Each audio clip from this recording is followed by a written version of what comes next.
कभी सोचा है हमने कि जब जिंदगी में सब कुछ बिल्कुल गलत जा रहा हो, जब अपनी तरफ से 100% देने के बाद भी रिजल्ट 0 मिले और हर दरवाज़ा बंद नजर आए, तब एकदम से सबसे पहले जुबान पर किसका नाम आता है?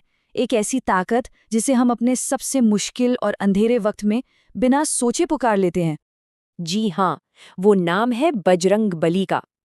किसी ने क्या खूब कहा है कि हनुमान जी सिर्फ सुनते नहीं हैं, वो एक्चुअल में उस दर्द को महसूस करते हैं। आज हम उन्हें सिर्फ एक माइथोलॉजिकल फिगर की तरह नहीं, बल्कि एक ऐसी हमेशा मौजूद रहने वाली लिविंग एनर्जी के रूप में समझेंगे, जो हमारे स्ट्रगल्स को बहुत गहराई से समझती है। क्यों? क्योंकि वो ऊर्जा खुद भी ऐसी ही हजारों मुश्किलों से गुजरी है। तो चलिए आज के इस बेहद खास विश्लेषण की शुरुआत करते हैं। आज हम पुराने शास्त्रों और ग्रंथों के पन्नों से निकालकर हनुमान जी के उन 5 सबसे बड़े रहस्यों को डीकोड करेंगे। और सच मानिए, ये सिर्फ कहानियां नहीं है, बल्कि एक बहुत ही प्रैक्टिकल फिलॉसफी है जो आज के मॉडर्न टाइम में हमारे बहुत काम आने वाली है। आज हम कवर करेंगे 5 मेन टॉपिक्स। पहला, कलयुग का रहस्य। फिर, मारुति से हनुमान बनने की जर्नी। तीसरा, माता सीता का अटूट विश्वास।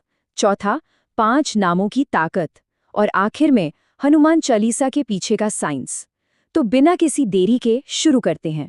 सबसे पहला रहस्य जो हमारे सामने आता है वो है चिरंजीवी, यानी कलयुग का बहुत बड़ा रहस्य।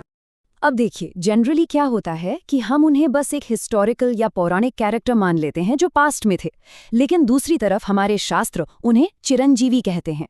चिरंजीवी का मतलब पता है? एक ऐसी जीवंत ऊर्जा, एक ऐसी ताकत जो वक्त और मृत्यु की बाउंड्रीज से बिल्कुल आजाद है। वाल्मीकि रामायण के मुताबिक भगवान राम का ये वचन था कि जब तक इस धरती पर राम कथा सुनी जाएगी, तब तक हनुमान जी भी यहीं मौजूद रहेंगे। और बात सिर्फ यहीं खत्म नहीं होती। हमारे पुराने ग्रंथों में 8 चिरंजीवियों का जिक्र आता है, जैसे अश्वत्थामा, राजा बलि, व्यास, विभीषण, कृपाचार्य, परशुराम, मार्कंडेय और हनुमान। लेकिन पॉइंट ये है कि इन 8 में से आम इंसान के सबसे ज्यादा करीब अगर कोई है तो वो हनुमान जी हैं। ऐसा इसलिए क्योंकि उन्होंने इतनी पावर होने के बावजूद कभी अपने लिए कुछ नहीं मांगा। उनका वो निस्वार्थ स्वभाव ही उन्हें आज भी ह्यूमैनिटी के इतना करीब रखता है। और इस बात का एक बहुत ही पुख्ता हिस्टोरिकल इंसिडेंट भी है। गोस्वामी तुलसीदास जी को खुद हनुमान जी के दर्शन हुए थे, लेकिन किसी बहुत बड़े चमत्कारी या गदाधारी रूप में नहीं, बल्कि भीड़ में बैठे एक बिल्कुल शांत और साधारण से साधु के रूप में। इस घटना का सीधा सा मतलब ये है कि वो एनर्जी हमारे आसपास, हमारी नॉर्मल लाइफ में ही है। एक ऐसी एनर्जी जो अचानक से सबसे मुश्किल वक्त में एक सपोर्ट सिस्टम बनकर सामने आ जाती है। चलिए अब बढ़ते हैं हमारे दूसरे रहस्य की तरफ। एक ऐसी जर्नी जो मारुति से शुरू होकर हनुमान पर पूरी होती है। एकदम बचपन की बात है। छोटे से मारुति नींद से उठते हैं। उन्हें लगी होती है बहुत तेज भूख।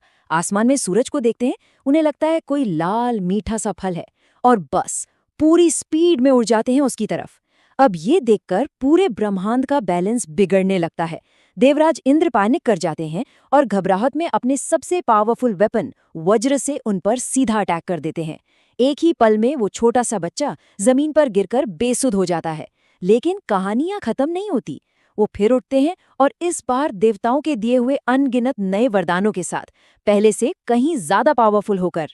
यहाँ सबसे हैरान कर देने वाली बात उनके नाम के मीनिंग में छुपी है। ध्यान दीजिएगा, हनु का मतलब होता है जबड़ा, जहाँ वज्र आकर लगा था, और मान का मतलब है हमारी आइडेंटिटी या प्राइड। बेसिकली हनुमान का मतलब है एक ऐसा इंसान जो बहुत ऊंचाई से गिरा, जो बुरी तरह टूटा, लेकिन फिर पहले से भी कहीं ज्यादा ताकतवर बनकर वापस उठा। ये बचपन की घटना एक्चुअली रेजिलियंस का एक बहुत बड़ा मेटाफर है। लाइफ जब भी हमें जोर से नीचे गिराती है ना, तो वो कोई अंत नहीं होता। वो असल में एक बिल्कुल नई और मजबूत शुरुआत का एक मौका होता है। अब आते हैं तीसरे रहस्य पर। ये जुड़ा है माता सीता के अटूट विश्वास से, जो बहुत ही इमोशनल है। हम अक्सर रामायण को युद्ध और हथियारों के नजरिए से देखते हैं, राइट? लेकिन लंका की अशोक वाटिका का सीन थोड़ा अलग है। भगवान राम के पास अपार ताकत थी, जिससे उन्होंने अल्टीमेटली रावण को हराया। पर जिस स्पेसिफिक टाइम पर माता सीता वहां बिल्कुल अकेली थीं, निराशा के कारण हर दिन टूट रही थीं, उस एग्जैक्ट मोमेंट पर वहां कोई फिजिकल आर्मी नहीं पहुंच सकती थी। वहां हनुमान जी पहुंचे, उन्होंने वहां सिर्फ एक मैसेंजर का काम नहीं किया, उन्होंने इसेंशियली माता सीता के उस टूटते हुए विश्वास को जिंदा रखा, उन्हें वो अनकहा इमोशनल सपोर्ट दिया। ये हमें सिखाता है कि फिजिकल लड़ाइयां भले ही ताकत से जीती जाती हों, लेकिन किसी की उम्मीद और विश्वास बचाने के लिए सिर्फ सच्ची भावनाओं और सच्चे सहारे की ही जरूरत होती है। अब हम आगे बढ़ते हैं चौथे रहस्य की ओर, 5 नाम और उनसे जुड़ी 5 शक्तियां। हम जनरली इन नामों का रोज इस्तेमाल करते हैं, पर इनका डीप मीनिंग शायद ही कभी सोचा हो। देखिए, पहला नाम है मारुति, जो वायु यानी हवा से आया है। ये हमें सिखाता है कि हमें हवा की तरह तेज और हर सिचुएशन में अडैप्ट होने वाला बनना चाहिए। दूसरा है बजरंग बली, जो वज्र से बना है। ये एक्चुअल में बेहिसाब ताकत और प्योर डिवोशन के परफेक्ट बैलेंस को दिखाता है, क्योंकि पावर अगर बिना डिवोशन के हो तो वो इंसान में सिर्फ ईगो लाती है। और तीसरा नाम है अंजनेय, जो माता अंजना की 12 साल की कड़ी तपस्या का सीधा रिजल्ट है। मतलब किसी भी बड़ी ताकत के पीछे हमेशा एक बहुत ही मजबूत इमोशनल फाउंडेशन होती है। फिर आता है चौथा नाम, हनुमान, जिसके बारे में अभी हमने गहराई से बात की, यानी फेल होने पर भी बाउंस बैक करने की अद्भुत ताकत। और फाइनली उनका सबसे रहस्यमयी रूप है पंचमुखी। पता है ये रूप कब लिया था? जब पाताल में अहिरावण को हराने के लिए 5 अलग अलग दिशाओं में रखे दियों को एक ही वक्त पर बुझाना था।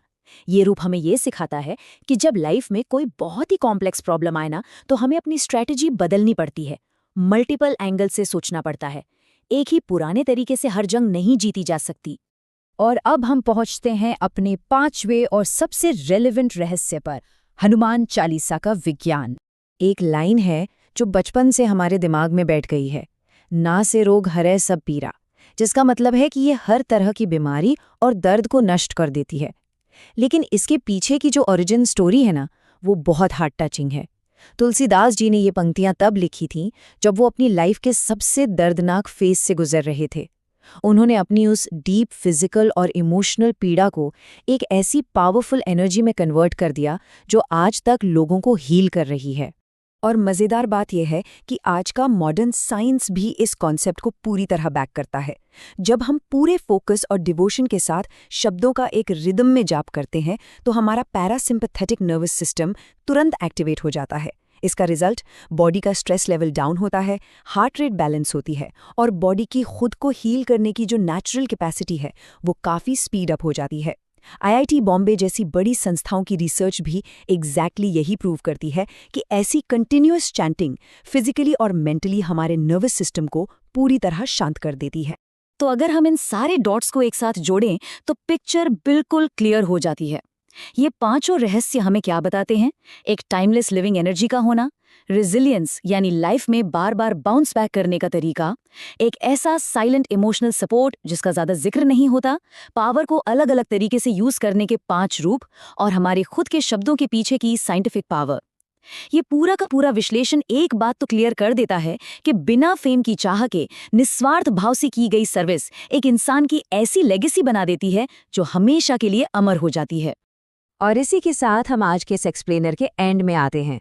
जाते जाते एक बड़ा सवाल है जिस पर हम सबको अकेले में थोड़ा सोचना चाहिए। जब भी हम ये नाम लेते हैं तो क्या हम सिर्फ एक शब्द रिपीट कर रहे होते हैं, या फिर क्या हम एक्चुअल में अपने ही अंदर छुपी हुई उस अनलिमिटेड ताकत को, उस रेजिलियंस और उस हिम्मत को अनलॉक कर रहे होते हैं जो हर मुश्किल हालात से लड़ने के लिए हमारे अंदर पहले से मौजूद है? इस पर जरूर विचार कीजिएगा।